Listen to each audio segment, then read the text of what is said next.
gente, meu nome é Kelly, a gente está aqui no canal Café e Terapia e hoje a gente está recebendo aqui o João Pedro, tá? Nós vamos bater um papo sobre psicoterapia e quais foram as mudanças na vida dele após esse processo. Antes da gente iniciar, tô pedindo para que dê um joinha no vídeo e se inscreva no canal. Oi João, tudo bem? Oi Kelly, tudo bem com você?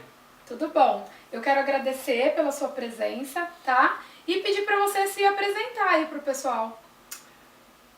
Agradeço você também por ter me chamado, né? Meu nome é João Pedro, eu faço publicidade e propaganda na Unip, né, aqui de Campinas. E eu vim pra cá em 2016, estou terminando o curso já e pretendo ingressar na parte de audiovisual, né? E eu faço terapia. Tá. João, falando nisso, né, o que fez você procurar a psicoterapia? Então, meu interesse na terapia não é de hoje. Já tem bastante tempo que eu me interesso por isso, desde os meus 15 anos, 14 anos, por aí mais ou menos. Acho que por conta de eu ter perdido meu pai muito cedo, eu sempre tive a minha mãe como referência. E eu acho que isso acontece com a maior parte das pessoas, né? Quando você é criança, os seus pais, sua mãe, seu pai sempre têm a resposta para o que você precisa. Só que chegou um determinado momento em que eu comecei a perceber que a minha mãe não tinha mais todas as respostas que eu precisava, né? Então, tanto no sentido das questões emocionais, das questões amorosas, eu percebia que tinha coisas que eu não me sentia confortável de conversar com ela mais, e coisas que, às vezes, mesmo eu conversando com ela não ia saber me ajudar. Então, nesse momento, que eu já devia ter uns 14 anos, que nem eu falei, eu conheci um amigo que fazia terapia. Então, quando ele me contou que ele fazia terapia, eu quis saber mais sobre como é que era. Ele me contou que ele chegava lá, conversava, que o psicólogo era como um amigo que estava ali para orientar ele, para ajudar ele, né?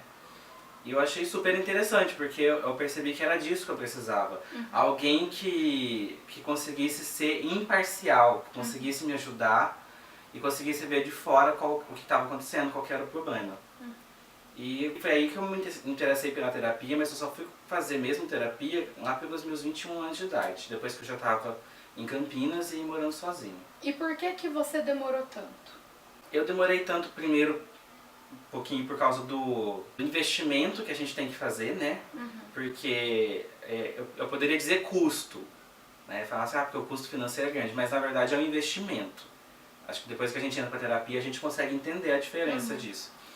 E por conta disso, porque quando você, né, mora com seus pais e você, querendo ou não, sua renda vem deles, você depende financeiramente deles, você depende que eles entendam que isso vai ser uma coisa boa pra você, porque eles queiram pagar pra você a terapia, né? E a minha mãe nunca achou importante. Ela achava que era uma coisa que não precisava. Não precisa, é desnecessário. Então ela nunca quis pagar uma psicóloga pra mim, ou um psicólogo. E depois que eu comecei a morar sozinho, que daí eu comecei a ter minha renda, que eu vim pra Campinas, né, comecei a estudar, aí eu fui atrás de um psicólogo. Tá. E como que foi? Como que foi estar lá pela primeira vez? Como você se sentiu? Como que foi o primeiro contato com esse processo novo, né, que você está contando, que você achava que era assim interessante, que era necessário, mas que também você não conhecia, só tinha ouvido falar. Foi muito bacana. Assim, no começo a gente estranha um pouco, porque você não está acostumado a falar da sua vida pra uma pessoa que você não conhece, né? Às vezes até, que nem eu falei que eu não queria contar tudo pra minha mãe, eu conheço ela desde que eu nasci. Então imagina você ter que abrir, né, tirar coisas de dentro de você pra alguém que você nunca viu. Então foi difícil no começo, demorei um pouquinho pra me adaptar, mas depois que eu me adaptei e que eu entendi como é que a terapia funcionava, foi muito bacana. É que nem me disseram uma vez, a gente acha que, nós achamos que a gente nos conhecemos, mas depois que a gente olha pra nós, olhamos pra nós mesmos, né, que na terapia a gente é obrigado a fazer isso, porque você vai se redescobrir lá dentro. Você vê que você não se conhecia. Então acho que foi isso pra mim. Eu vi que eu não me conhecia direito, depois que eu fui na terapia eu passei a me conhecer muito melhor. Eu acho que o autoconhecimento meu evoluiu muito. As pessoas perceberam? É notável? É óbvio que para quem não te conhece não, mas para aquelas pessoas que estão mais no seu dia a dia, né, que estão mais próximos a você. Eu escuto no consultório assim, meus colegas de faculdade perguntaram o que eu fiz, eu apresentei um trabalho e aí a turma me parabenizou. São efeitos desse processo, porque cada um procura por um motivo, né? E tem gente que procura porque não consegue se relacionar, não consegue falar em público. São N os motivos para procurar um psicólogo. No teu caso, as pessoas ao teu redor, de repente colega da faculdade, família, amigos, começaram a notar alguma diferença?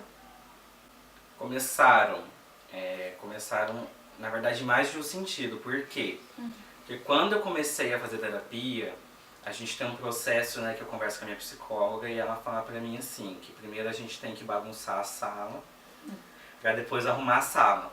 Então, quando eu cheguei lá, eu obviamente fui por causa de um problema, né? Eu tinha um problema muito grave que era não conseguir me relacionar amorosamente, eu tinha muita dificuldade com isso. Eu cheguei lá e no começo das primeiras sessões eu comecei a ficar pior, porque você começa a ter que olhar para os problemas que você está acostumado a ignorar. Então, coisas às vezes que doem, coisas que machucam, que você vira a cara, né? Na terapia você tem que encarar isso para entender a razão, né, do porquê está acontecendo. Então, nas primeiras sessões eu saía um pouquinho pior do que quando eu entrei. E meu colega de apartamento falava para mim, você tem certeza que tá dando certo com você? Você tem certeza que tá sendo bom, que tá te fazendo bem? Porque você tá pior do que quando você entrou. Você tá mais nervoso, você tá mais estourado, você tá mal-humorado. Pagando pra passar raiva. Exatamente. Aí eu falava pra ele, não, eu quero continuar, porque parece que não tá dando certo, mas tá. Sim. E daí, depois de um tempo, eu mudei. De onde vinha essa confiança de que parece que não tá dando certo, mas tá? Já que era uma coisa nova pra você. É que eu acho que na terapia eu consegui entender que é como uma pessoa que fuma. Tá. Vamos colocar assim um exemplo.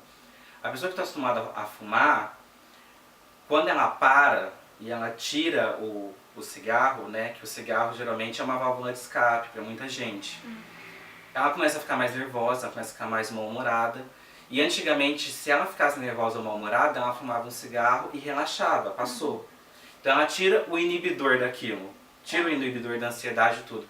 Na terapia, eu tirei o meu inibidor dos meus problemas. Eu tive que passar a encarar eles, vivenciar eles, olhar para eles. Então, eu sabia que da mesma forma que uma pessoa que decide parar de fumar no começo é difícil, para mim também ia ser. E depois eu ia conseguir melhorar, eu ia conseguir superar isso. Eu consegui ter esse entendimento no decorrer das sessões, que as coisas não são fáceis mesmo no começo, mas a gente tem que persistir.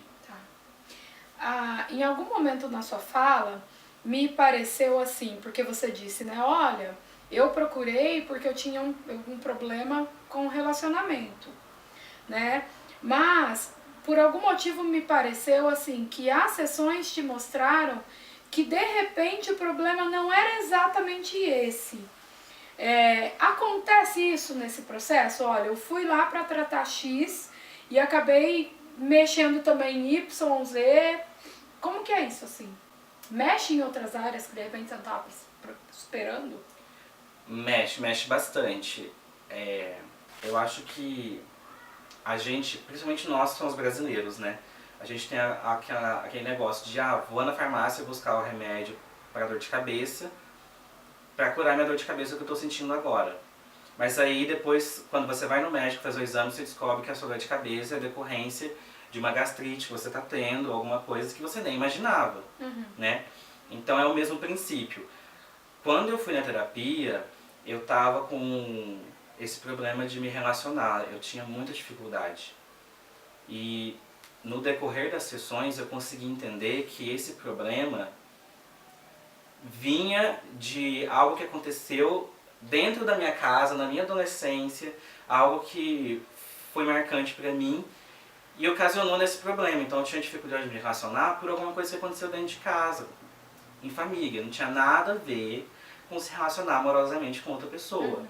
Então aí eu comecei a perceber que nós somos assim, nós temos nossa vida acadêmica, nós temos a nossa vida profissional, nós temos nossa vida espiritual, né, para quem tem religião e tudo mais, mesmo quem não tem, acredita em alguma coisa, né, mas tudo faz parte de uma pessoa.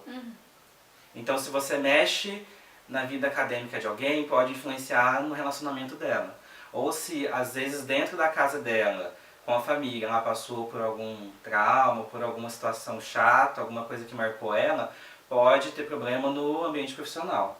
Então eu aprendi isso na terapia e foi muito bacana, porque eu percebi que daí eu precisaria de um processo constante, que a terapia seria um tratamento constante que eu teria que fazer, que não era ir lá, resolver minha dor de cabeça e ir embora, que tinha muito mais coisa por trás disso. Sim.